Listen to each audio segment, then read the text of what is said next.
আসসালামু আলাইকুম। আজ আমরা রওনা দিলাম কলকাতার ভিক্টোরিয়া মেমোরিয়ালের উদ্দেশ্যে। ইচ্ছে আছে পুরো দিনটা এখানে কাটানোর আর আপনাদের সাথে আমাদের অভিজ্ঞতা শেয়ার করার। আমরা মেট্রোতে করে ময়দানে নেমেছি আর প্রায় হাফ কিলোমিটার মতো চলে এসেছি সাউথ ইস্ট গেটে। 30 টাকায় গার্ডেন প্লাস মিউজিয়ামের টিকিট কেটে নিয়েছি আর শুধু গার্ডেনে ঢোকার জন্য টিকিটের দাম 20 টাকা।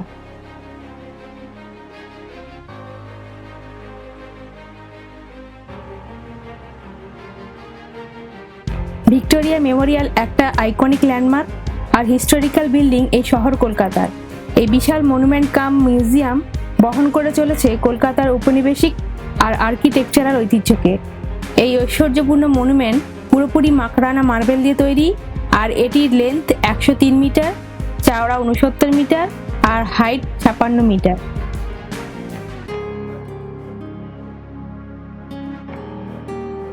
এখানে এই গার্ডেন প্রায় 56 একর জায়গা জুড়ে রয়েছে, যাতে queen Victoria, Charles Cornwallis, Arthur Wellesley আর রাজেন্দ্রনাথ মুখার্জির স্ট্যাচুগুলি অন্যতম। এটি তৈরি করার কাজ শুরু হয়েছিল 1906 সালে আর শেষ হয়েছিল 1921 সালে।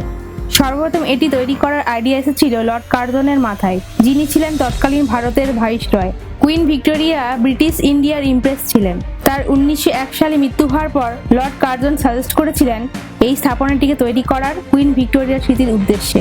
এটিকে বলা হয় অ্যাঞ্জেল অফ ভিক্টোরি। এটি একটি 3.5 টনের 16 ফুট লম্বা ব্রোঞ্জের স্ট্যাচু, যেটা সেন্ট্রাল ডমের ওপর অনেক বড় বল বিয়ারিং এর সাথে রয়েছে, সেই জন্য এটি হাওয়ায় ঘুরতে থাকে। ভিক্টোরিয়া মেমোরিয়ালের স্ট্রাকচারটি তৈরি করা হয়েছিল ব্রিটিশ আর মোগল আর্কিটেকচারের সমন্বয়ে, যেটাকে অনেকেই জানেন ইন্ডো সারাসেনিক রিভাইভাল আর্কিটেকচারের নামে।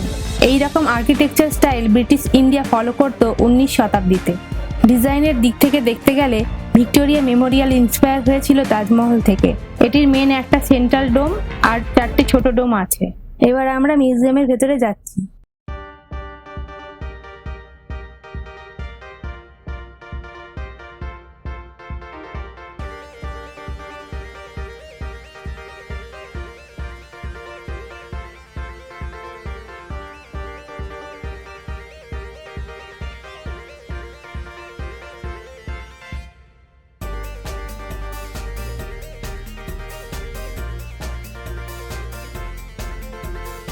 এতে প্রায় 25টা গ্যালারি আছে, যার মধ্যে Subhas gallery, royal gallery, central hall, portrait gallery, the arms and armoury gallery এবং ক্যালকাটা গ্যালারি অন্যতম।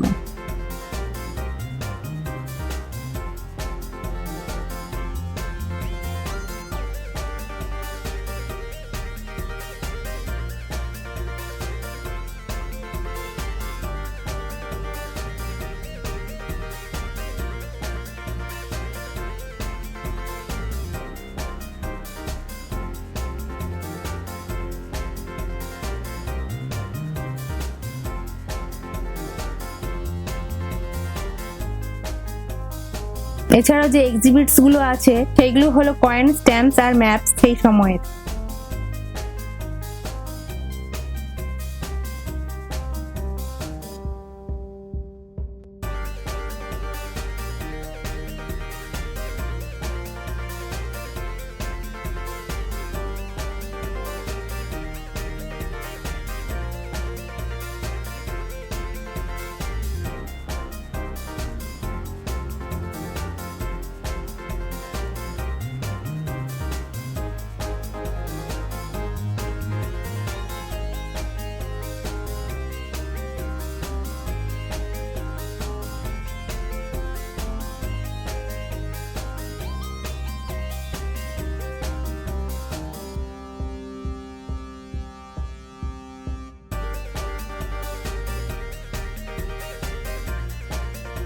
এই পুরো স্থাপত্যটি বানানোর জন্য যে পরিমাণ ব্যয় করা হয়েছিল সেটি প্রায় সিংহভাগটাই ডোনেশন স্বরূপ নেওয়া হয়েছিল তৎকালীন ইন্ডিয়ার বিভিন্ন কোণার ভারতীয়দের কাছ থেকে।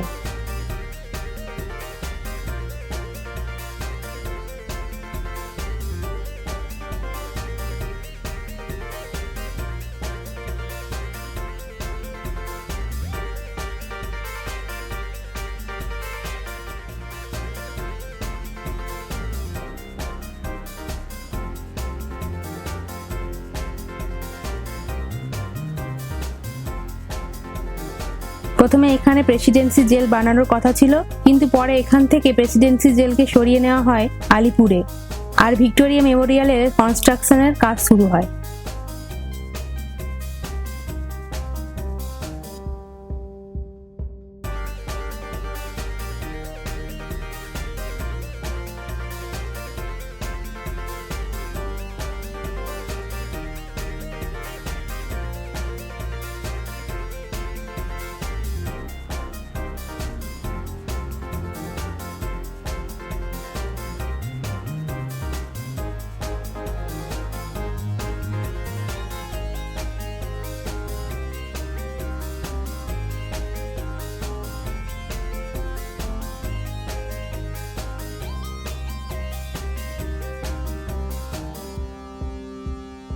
ভিক্টোরিয়া মেমোরিয়ালকে 1943 সালে দ্বিতীয় বিশ্বযুদ্ধের সময় কালো রং করা হয়েছিল, যাতে জাপানিজ এয়ারজেট বম্বিং না করতে পারে।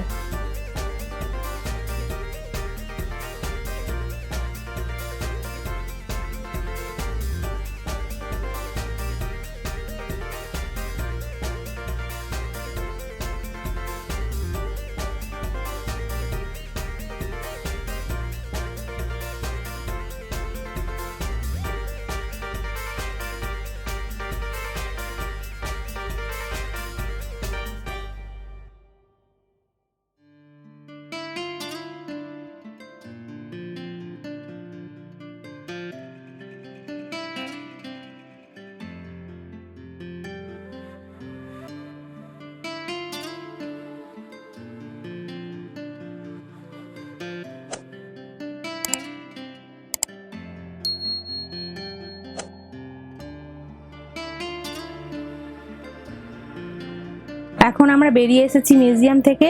এবার কিছু সময় আমরা গার্ডেনে কাটিয়ে এখান থেকে বেরিয়ে যাব ভিক্টোরিয়া 3D প্রজেকশন শো দেখার জন্য।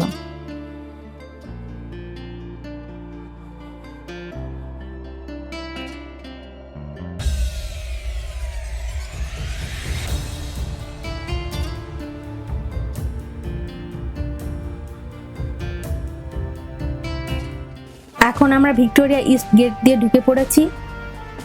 শোয়ের জন্য টিকিট নিল 100 টাকা মাথা পিছু।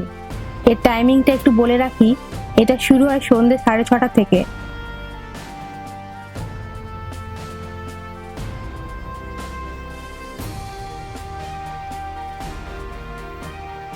আর এখানে চেয়ার রাখা আছে বসে দেখার জন্য।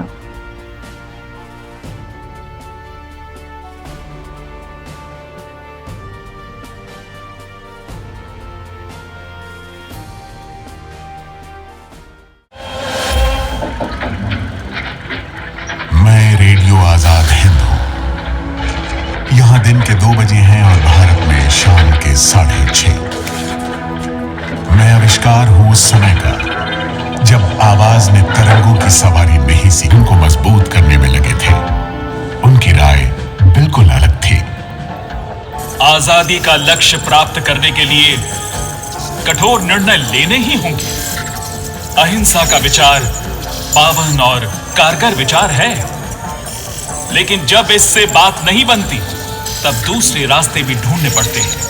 भारत के लिए यह सुनहरा अवसर है।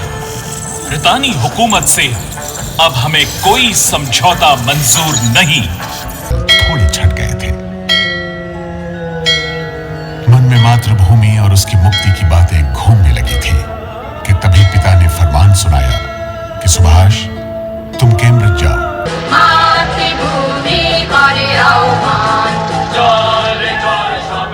आंदोलन के शुरुआती दिनों में ही एक घटना घटी। प्रिंस ऑफ वेल्स के भारत दौरे का विरोध किया जा रहा था। सुभाष पूरे उत्साह से लगे थे।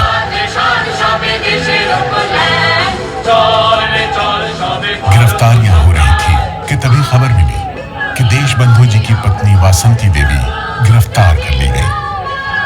उन्हें गिरफ्तार कर बर्मा के मांडले जेल भेज दिया गया।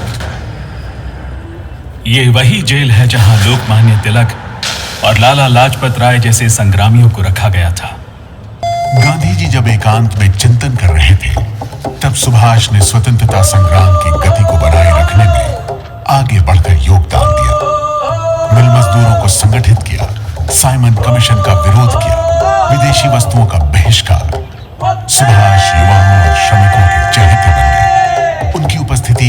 सभाओं में जोश भर देती थी।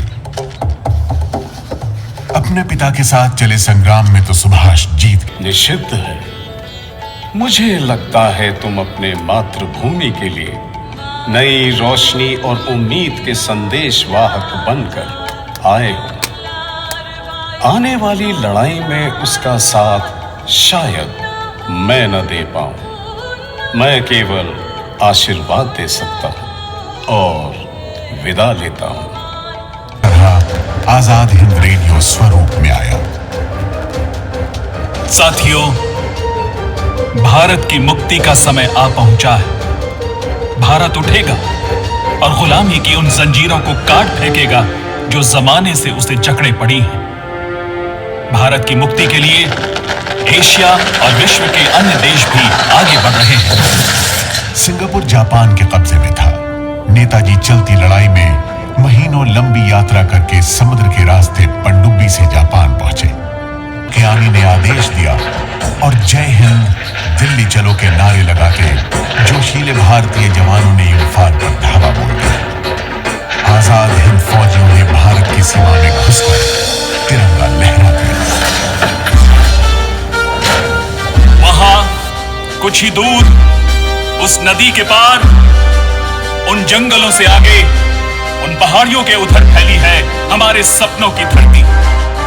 जिस धरती में हम जन्मे थे उसकी गोद में अब हम लौट रहे हैं। लहू को लहू बुला रहा है। उठो, हथियार संभालो, बढ़ते चलो, चलो दिल्ली चलो।